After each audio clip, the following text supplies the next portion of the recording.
thought I'd take the time to give a 3-month review on my Mahindra 1526 Shuttle drive. I did about a year and a half's worth of research before I decided to buy, or which tractor to buy, and I narrowed it down to either an LS or a Mahindra.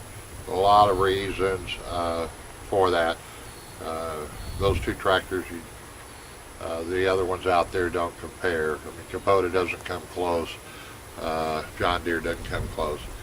The other thing is that the Mahindra has a cast iron rear end, cast iron front end.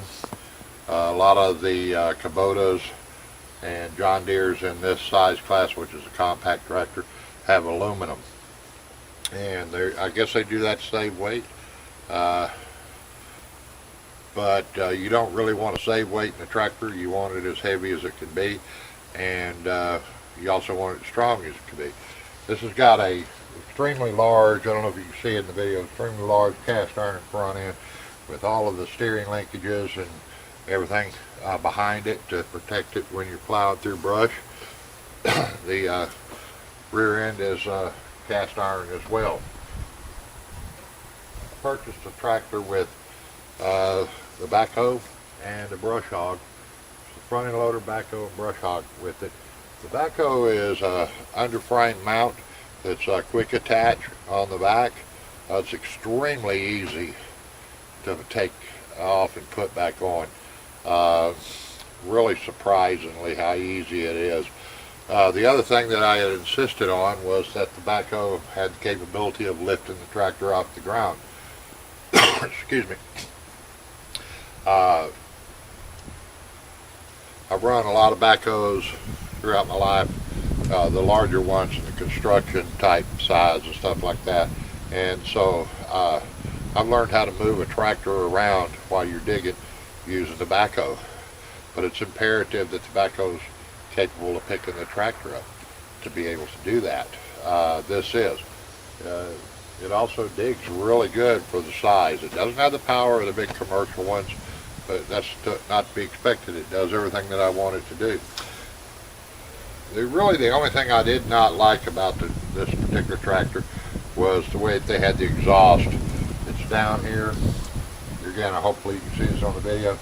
It's down here and it was sticking out at a kind of like a 45-degree angle. And what that does is when you have the front end loader down, sitting on the ground, when you're digging with a backhoe, it's blowing all the exhaust on the frame and on the hydraulics under here, and it soots it up. Not sure whether or not the heat from it does any damage to the hydraulic lines or not. Don't really know. So what I did is I took a 1-inch copper 45, and the outside diameter of this fitting here is the exact same size as the exhaust pipe. And I didn't have a piece of 1-inch copper, which probably would have slid inside both of them. So I just made a metal strap out here, put it around it, and JB welded it on and clamped it down, and that'll be on there. You have to cut that thing to get it off there. Absolutely love this tractor. It's got more power than I would think. It's a 26 horsepower. I got the shuttle drive instead of the hydrostatic. Couple of reasons for that. You get more power to the ground on the shuttle. You also get more power to the PTO. So I can do a little bit more work with my PTO than you could with the exact same tractor in the shuttle drive. Now, salespeople will tell you if you get the shuttle, which this says here, you got the clutch, that you'll be burning your clutch out every 3 to 7 months, in there, depending on how you drive it and everything else. And that's a load of crock is what it is. Tractors have had clutches in them for over a century, and they're extremely robust. They're more robust than what's in an automobile. The only way you're going to burn one of them out is if you sit around here and ride with your foot pushing on the clutch all the time, or you're trying to control your speed with the clutch, and you never want to do that. You want to let it out and go.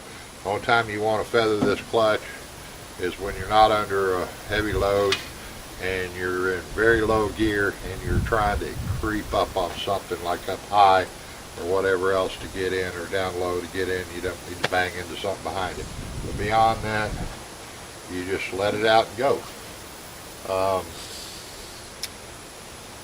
Couldn't be happier with this purchase. I bought the tractor from Pineco Equipment in Waco, Texas. Fabulous people down there, easy to work with. They really try to take care of you, get you in the tractor you want. If you're in the Central Texas area, and I highly recommend you look at the Mahindras, at least give them a good look. Talk to David down there at Pineco, and he'll help you out any way he can, whether you buy a tractor or not. So go down there, take a look at it. Oh, the other thing too, this has got the Mitsubishi engine in it. Mitsubishi spent a lot of time and millions of dollars research and development on making their engines meet Tier 4 emission controls without the need of regeneration systems or the DET. So it's just, you know, turn the key, start and go. No stopping for regen, no warning saying don't park it in the barn while it goes into regen and you burn your damn barn down. No $1,000 worth of canisters to buy, none of that stuff. And it has a 7-year limited powertrain warranty, which is one of the strongest in the industry. Tractor's done everything I wanted to do. Had no problems at all out of it. Probably one of the best purchases I made. I'm pleased with it. I know there's some people out there on the videos and stuff, they say, oh, well, don't buy Mahindra, and they're showing they had problems. Everyone that I've seen that said they had problems were the 2-wheel drive. This is a 4-wheel drive. I don't know if that makes any difference. Quick attach, front end loader, skid steer, quick attach tool attachment means everything that I put on the front I can buy just about anywhere. I don't need to go buy back to Mahindra and buy something. I can use anything that'll fit a Bobcat. It'll go on the front of this tractor, unlike John Deere where their quick attach is proprietary, and so you have to buy John Deere from that, or some people now make specific attachments that are John Deere only, but they usually cost more because they're John Deere only. Like I said, I can take anything that a skid steer will take on the front of this thing. So, love the tractor. Best purchase I've made in a long time. It's saved my back a lot. I've got more work done since I've had it in 3 months than I could have thought of.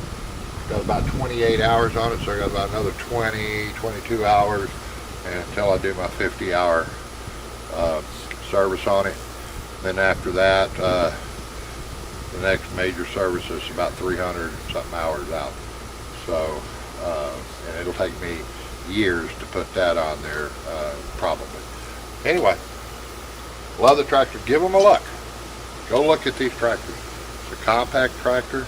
This thing is awesome. That's all I gotta say. Thank you. Oh, I'll do a video later on how to take the backhoe off and put it back on, and you'll see how just how easy it is. Till the next time, thanks.